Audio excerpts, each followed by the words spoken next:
closed now, Birch. We've lit the lights and opened up the eyes of the Woodsy Lord. What left is theirs to do. Someone has to stay behind to delay us the Mechanist's threat.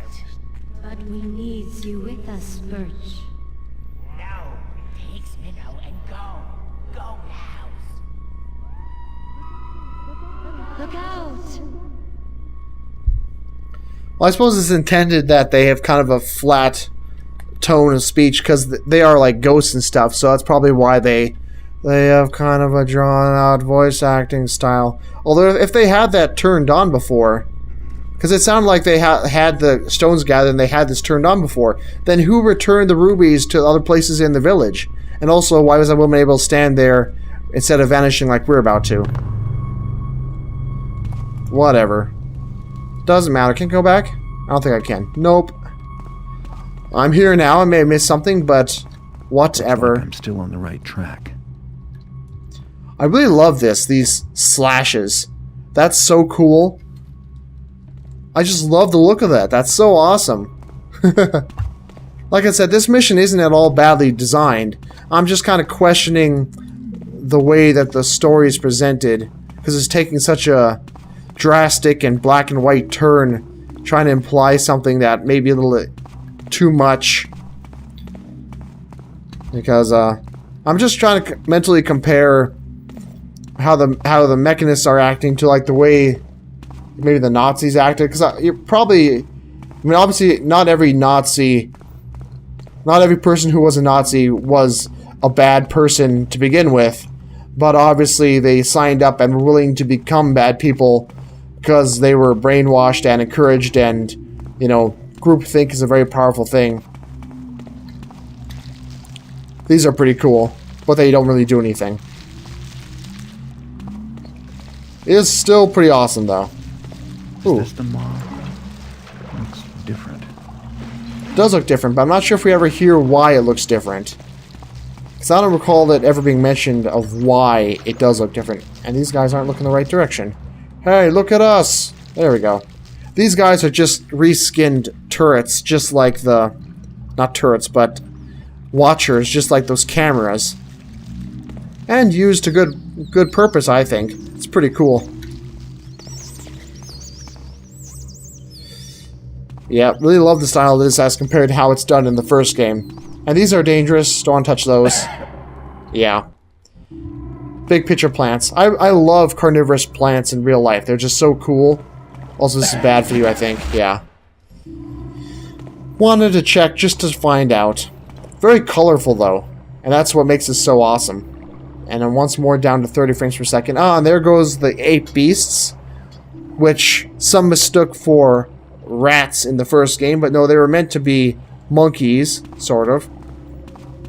But apparently they decided that they weren't being clear enough, and yet in the third game they redact that and turn them into clearly rats. So I don't know what the hell. Also, I think that they may have like because most of the motions here, like the way the AI move, look the same between this game and the first game. Like, AI seem to move the same way to me, in my opinion. And yet, they must have changed something because the AI setups are a little bit different. In the first game, AI had tails. At least some did. The Trickster had a tail, and the monkey beasts, or 8 beasts. Am I going the right way or the wrong way? Must be the right way. Okay, cool. I like going the right way. Yeah, there we go. I was wondering how I was going to get across there. But, yeah, the 8 beasts and the Trickster had tails in the first game, but this game doesn't support tails. So, like, there was a tail joint, or like an extended tail joint that got removed or something was changed because you can't just slap a tail on an AI and make it work the same way it did in the first one. As far as I'm aware, anyway. Oh well. Long-winded conversation about meaningless anecdotes. It's not really an anecdote, but meaningless topics. I do like that these guys now have... well, aside from looking clearly like apes, they also come in 2 varieties. Some shoot out darts like this guy with a blowpipe, and then some just smack you around with their fists. So I guess that somewhere between the trickster dying and this time, something was lost, I guess, because none of these guys use swords like they did in the first one. And I'm not sure if they're technically supposed to be different creatures or not. I don't know if the change was meant to actually indicate that things are truly different, or if it's just kind of an incidental change. Like they just wanted to make it a little more clear that they're supposed to be apes and not potentially rats. I don't know.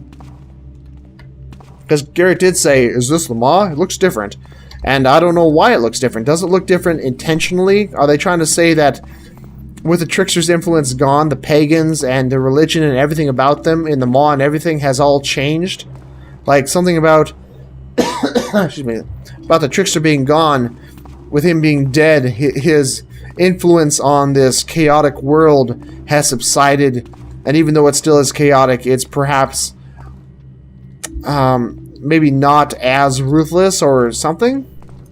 I don't know if it's necessarily any less ruthless, but there are no bug beasts in this game, and there are no Crayman style beasts in the Maw. Not anymore. Ooh, hello. As far as I know, it's fine to kill these guys. There's no penalty for that. Just like the first game, which is convenient for us, in case we happen to have a lot of trouble here. Oh, damn it. I was so proud that that was gonna... stupid invisible hitboxes. Oh well. I want to knock these guys out, though. God damn it. I think that there's a conversation here, though, maybe. There's a conversation somewhere. Maybe I just haven't come up to it yet. What? You prick! You blocked my... there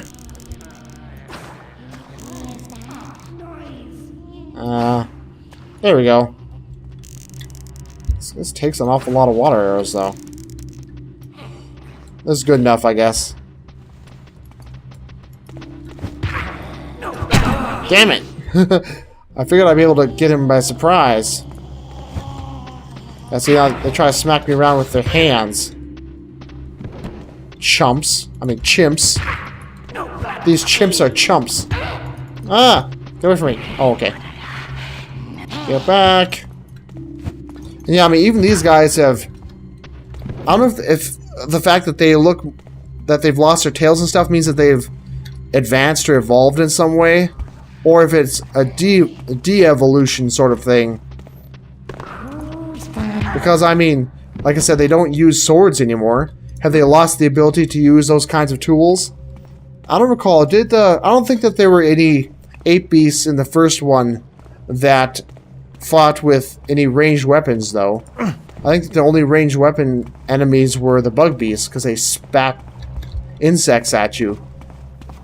So, I don't know. I don't know if there's ever any explanation for why all these changes have taken place, or if there was even any unpublished explanation beyond just an artistic license choice, you know? I really don't know, but I'd be curious to know if you know or have a speculation. Please leave a comment and let me know. Just type it there and be like, hey, here's what I think, and I'll be like, hey, cool. And then everyone will be very happy, and the world will be a better place, and a baby will be born because of what you've done. And even if you are, even if you are strictly against overpopulation and feel like additional babies is not a good thing, ignore that and assume that it is a good thing, because I mean it to be a good thing. So there you go. I like how this looks like claws or something with like the thumb and then the other 4 fingers. It's pretty cool. It's like a leap of faith, except for there's not really any faith to be had. I guess this is that letter. No? Yeah, this isn't the letter that the guy was carrying, obviously, because we already read that letter, but why is this letter here? Huh. Listen, Mosley's like, twice I spied your agents in the streets, and twice I looked the other way. Wow! Just like every other guard, as we saw in the previous mission, so in reality, she really hasn't done that much.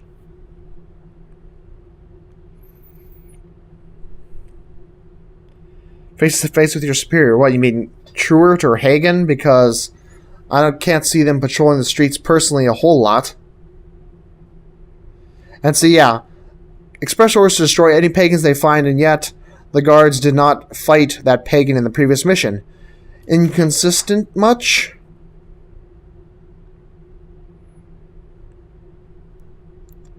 Well, see, that's a little odd, because even if she did look the other way, the pagans aren't necessarily aware if she saw them and looked the other way. You know, how would they necessarily know that she did out of kindness and not just out of stupidity? So yeah, Molesley. I guess I'll keep the letter. Why is it here, though? Because the place we're going, spoiler alert, is we're going to be talking to someone in charge. And I have to wonder... what would happen if I fall here? Am I screwed, or where would this take me? How would I get out of here, then? There's gotta be some way out, right? Because the game wouldn't be designed to leave you stuck here. Maybe I can climb this. Oh, hello. Oh, hey! Well, I can't climb that, though. But hey, I'm glad I did that, just to get these vine arrows. Nice! I should have put vine arrows on vines like this when I did it in Lingering Whispers. Most people probably don't know what I'm talking about with that. God damn it. But, yeah, so why is that letter there? Because if someone of import read it, which presumably is the case, otherwise why would Molesley be contacting with someone unless they'd already established a correspondence and presumably hashed out an agreement to get, to have Sheriff Truert assassinated? If all that was so, why is the letter right here? Wouldn't it be in the hands of the head of the person in charge? Why would they just leave it here, out in the middle of nowhere? See you, mine's plumsies? Them's plumsies mines. No! Plumsy taker! Giving them backsies! I eaters them's. Plumsies all gone. No, not the plumsies. No. These things are awesome. I don't think these things didn't exist in the first game. These are will-o'-the-wisps. Will-o'-wisps, whatever. They're so cool. I've seen them in a number of other games and stuff, plenty of other folklore, but I just find will-o'-wisps so cool. They're just like glowy balls, and I like them. They's pretty. Probably not possible in the first game though, because as you see, they glow with light that actually affects your light gem and stuff. While the first game, at least in the Dark Project, I'm not sure about Thief Gold, but at least in the Dark Project, dynamic lights like that were not supported, so they only added that for Thief 2. F-A-I-K. Ah, prick. I better find some plumsies because I just got bitch slapped. Wow. That's me not. Ah. My blood is for the Lord, not you. What the hell did he say? Try again, we see, fool. That's me not. Okay, I killed him. Whoops. Oh well. Ow! You jerk! Ah! Karma, I guess. There's a plumsy. Uh-oh. Uh-oh. Maybe I'll be able to get him in the dark here. I'll be able to whack his bum in the dark. It's so hard to get behind him all of a sudden. Maybe it's just changed a bit because of 1.19. Because they turn a bit more rapidly or something. Is he going to shoot his comrade here? Oh, man, these guys are rough. I'll just wait here in the dark, I guess. If I had enough of this little goose chase. Ooh, it looks like some valuables there. Yum, gold. Gold is invaluable, by which I mean kind of pointless. Invaluable, as in it makes no difference. Nah, I know that's not what invaluable means. Ah, these guys are tough because they shoot a bunch of darts at once, which makes no sense because that wouldn't be technically possible because of the way that it comes out, the way a blow dart thing works. You'd have to be able to create a lot of pressure behind the darts. If there are a bunch of them stuff in there together, there'd be too much distance between them, and they would just go through and not cause the darts to fly out. Okay, anyway. They are surprisingly dangerous, though. I'm not used to these guys being this tough. Maybe it's just because things got set up on expert... Oh, I heard a kitty go...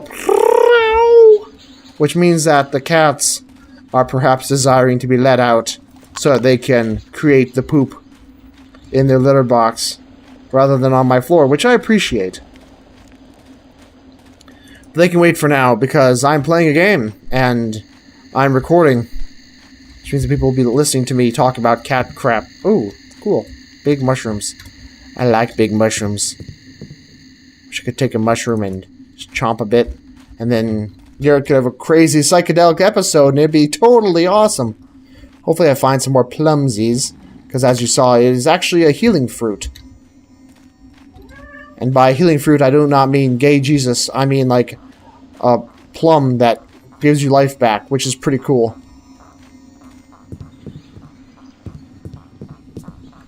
What have we here? I've always kind of enjoyed these big, oh yeah, see? See, the plumsies are not all gone. What a liar. Whoa, my shit! Holy piss! You startled the crap out of me. You jerk. Well, here's plenty of other fruit that I could... That technically heals if I eat enough of them. 4 apples a day gives you an extra... something. Alright. 3 heads all in a row. Yeah, here's another letter. Yeah, say we see the progression of their friendship.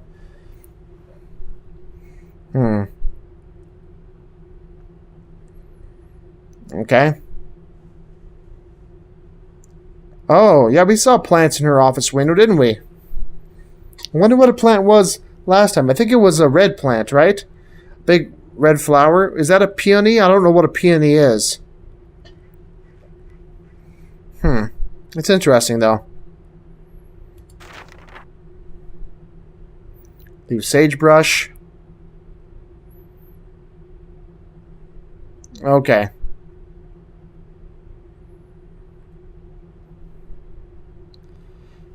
Alright, makes sense. But I mean, once more, I must ask, why are the letters just laying around here? Obviously, it's done for the sake of progression, so we can read them and slowly begin to understand what's going on as it unfolds before our eyes. But I'm just saying, it doesn't make a whole lot of sense if you really think about it. Oh, we're almost at the end here. Nice. Also, Garrett is apparently making a map as he goes, unless this is already there. Think about what? I was in the Grove. What are you talking about? I guess it's just because I didn't have the map yet. It didn't show. Also, what's with that? Yeah. Okay. Yeah. See, Garrett is expertly drawing a map as he goes. I'm impressed.